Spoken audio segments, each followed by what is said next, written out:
حضرت سیدنا ابو ہریرہ رضی اللہ تعالی عنہ فرماتے ہیں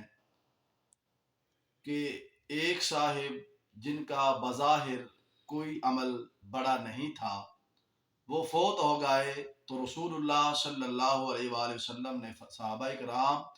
علیہم الرضوان کی موجودگی میں فرمایا، کیا تمہیں معلوم ہے کہ اللہ تعالیٰ نے اسے جنت میں داخل کر دیا ہے؟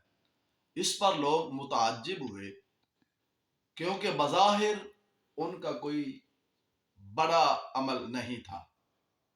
ایک صحابی ان کے گھر گئے، ان کی